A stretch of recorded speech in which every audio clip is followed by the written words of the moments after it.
স্বাধীনতা দিবসে আমাদের প্রধানমন্ত্রীর ভাষণের 6টি ইম্পর্টেন্ট পয়েন্ট আমি বলতে চাই। সেগুলি সত্যি ভারতের জন্য খুবই ইম্পর্ট্যান্ট। প্রথম হলো সুদর্শন চক্র। প্রধানমন্ত্রী বলতে চেয়েছেন বা বলেছেন যে ভারতের ইম্পর্ট্যান্ট জায়গাগুলো যেমন parliament, hospital, power supply units, এইগুলোকে সুরক্ষা করতে হবে বা সুরক্ষা দিতে হবে। কিভাবে না, এয়ার ডিফেন্স সিস্টেমের মাধ্যমে, যেটা খুবই ইম্পর্ট্যান্ট। দ্বিতীয় হলো জিএসটি রিফর্মস। 2017-তে জিএসটি লাগু হওয়ার পরে সবার মধ্যে একটা বিতর্ক ছিল ডেইলি ইউজের জিনিসপত্র, মানে ডেইলি আমরা যেগুলো ব্যবহার করি সেইগুলোর উপর প্রচুর পরিমাণে জিএসটি লাগানো হয়েছে, তাতে তার দাম অনেকটা বেড়ে গেছে। সেটি বোধহয় এখন কমতে চলেছে, তবে এটি হবে এই বছর দিওয়ালি থেকে। জিএসটি নিয়ে বরাবরই একটা বিতর্ক ছিল, যেগুলোর 26%, 25% আছে সেগুলো হয়তো 18%-এ নেমে আসবে, যেগুলো 18% জিএসটি দেওয়া হতো সেগুলো হয়তো 5-6%-এ নেমে আসবে। এটা শুরু হবে দিওয়ালি থেকে, মানে এটাকে দিওয়ালি বোনাস বলা হচ্ছে।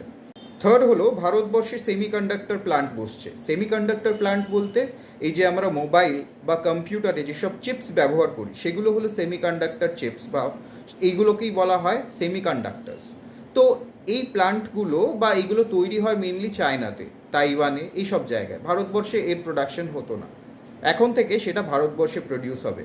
তার মানে হয়তো সামনের বছর দুয়েকের মধ্যে আমরা ভারতে তৈরি প্রসেসর ব্যবহার করতে পারবো আমাদের ফোনস এবং কম্পিউটার্সে। প্রধানমন্ত্রী আরও বলেছেন এবার ভারতীয় সোশ্যাল মিডিয়া তৈরি হবে, মানে ফেসবুক, ইনস্টাগ্রাম, ইউটিউব, যেগুলো আমরা আমেরিকার প্রোডাক্ট ব্যবহার করছিলাম, এগুলোই এবার তৈরি হবে ভারতে। এবার আমরা make in India social media ব্যবহার করব। এবারে ভারতেই তৈরি হবে প্লেনের ইঞ্জিন। কাবেরী ইঞ্জিনের ওপর আরও ফোকাস করা হচ্ছে, প্রধানমন্ত্রী বলেছেন।